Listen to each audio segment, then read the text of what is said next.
آپس میں گھر میں صبح شام تکرار کریں، لڑائی کریں، جھگڑا کریں، مارنے پیٹے، ایک دوسرے کو تان تشنی کریں، تو بتائیے بچے کے ذہن پر کیا اثر پڑے گا؟ بچہ وہ ذہنی طور پر فساد کا لازمی شکار ہو جائے گا۔ اپنے ماں باپ کو لڑتا دیکھ کر، دونوں کو صبح شام الجھتا دیکھ کر، ایک دوسرے کو گالی گلوچ میں ملوث دیکھ کر، ایک دوسرے سے ناراض دیکھ کر کے، ایک دوسرے سے خفا دیکھ کر کے بچہ متاثر ہوئے بغیر نہیں رہ سکتا۔ اسی لیے بہت ہی ضروری بچوں کی تربیت پر والدین کے حسن معاشرت کا اثر، یہ ذمہ داری ہماری اور آپ کی ہے۔ گھر میں مردوں کی ہے، عورتوں کی ہے۔ آپ اس بات کا بہت خیال رکھیں، اگر آپ کے درمیان کبھی ہاشا وکلا کبھی ایسا نہ ہو کہ کبھی کوئی ناراضگی ہو گئی، تو آپ صبر سے کام لیں، اس کا اظہار بچوں کے سامنے نہ ہونے دیں۔ صبر سے کام لیں، تحمل سے کام لیں، برداشت کریں۔ آپ اگر کوئی ادا کسی جوان کی، کسی اپنی بیوی کی ادا اگر ناپسند آ گئی، تو سلیقہ کے ساتھ اور بہت ہی صبر کے ساتھ، بہت تحمل کے ساتھ اس کو سمجھا بجھا کے سمجھائے، برداشت کرے، مگر اس کو بچوں پر ثابت نہ ہونے دے۔ اور یہ تربیت کا ایک بہت اہم پہلو ہے۔ بچوں کی تعلیم پہ، آپ کے بچوں اور بچوں کی تعلیم پہ ہماری خواتین کا بہت بڑا کردار، بہت بڑا اثر ہے۔ اسی لیے ضروری ہے، معاشرے کی اصلاح کے لیے، سماج کی اصلاح کے لیے ضروری ہے کہ گھروں میں بچیاں پڑھی ہوئی، شادی آپ کریں تو بہویں پڑھی ہوئی رہیں۔ بیٹیوں کو دوسرے گھروں میں بھیجیں تو بچی کو پڑھا کر کے بھیجیں، سماج اس سے بنتا ہے، سماج کی اصلاح سے ہوگی۔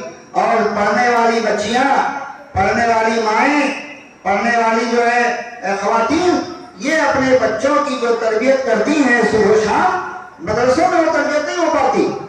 مدرسوں میں بچہ تھوڑے وقت کے لیے جاتا، اصل تربیت بچوں کی گھر پر ہوتی ہے، والدین کے ساتھ۔ اسی لیے آپ بچوں کی تربیت کیجئے، بچوں کے اور معاشرے کو بنانا ہے، اگر گھر کو، سماج کو بنانا ہے تو اپنے گھر میں بچوں کی وہاں تربیت کیجئے۔ اور بچوں کی تربیت میں خواتین کا بہت بڑا کردار ہے۔ ماؤں کی دعائیں اور بچوں کی تعلیم اور بچوں کا سکھانا۔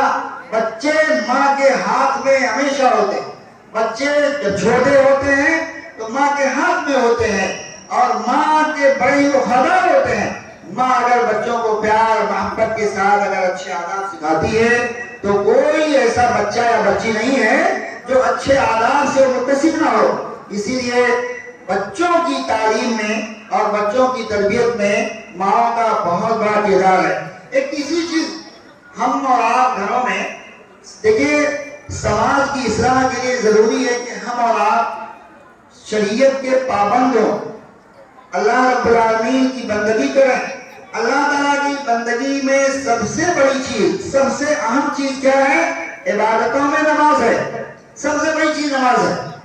اگر یہ خواتین ہماری بہنیں اگر یہ تیار ہو جائیں، یہ نمازی ہو جائیں اور یہ عزم کر لیں کہ نہیں، ہمارے گھر میں ہمارے شوہر اور اسی طرح سے ہمارے بچے، ہمارے بچیاں اور جتنے ہمارے بزرگ بھی ہیں، اگر گھر میں بیٹی بڑی ہو گئی، بہو آ گئی، بہو کے اگر خسر ہے، اس کے سسر ہیں، اگر نماز نہیں پڑھتے، اگر وہ اچھے ادب کے ساتھ تہذیب کے ساتھ اگر آپس میں اگر وہ نصیحت کا کام کرتی ہے، اصلاح کا کام کرتی ہے، شوہر نماز نہیں پڑھتا، اگر عورت چاہے عورت ٹھان لے تو کوئی شوہر ایسا نہیں ہے جو نماز نہیں پڑھے گا، بس یہ کہ اس کو حکمت عملی اپنانی پڑے گی۔ اس لیے کہ شوہر عورت کے اگر اچھی بیوی ہے، عورت اگر اچھی ہے تو شوہر اس کی بات ضرور مانے گا، بس شرط یہ ہے کہ عورت حکمت کے ساتھ، دانائی کے ساتھ، عقل مندی کے ساتھ اپنے عادات اور اقوال کو سدھار کر کے، اپنے اخلاق معیاری بنا کر کے، خدمت کر کے، اور شوہر کو کسی بھی طرح سے منانے کے لیے آمادہ کر کے تیار کر لے، اور وہ عورت کو، شوہر کو نماز پڑھانے پر مجبور کرے۔ میں کہنا چاہوں گا کہ ہم اور آپ اس بات کی کوشش کر رہے ہیں، ہماری یہ مائیں بہنیں جو یہاں موجود ہیں، اس بات کی کوشش ہے اس لحاظ سے سبق لے کے جائیں کہ ہم اپنے گھروں میں کسی فرد جو بڑا ہو چکا 7 سال سے بڑا بچہ یا بچی ہے یا اسی طرح سے اس سے زیادہ کوئی عورت ہے، خاتون ہے یا مرد ہے، کسی کو ہم بے نمازی نہیں رہنے دیں۔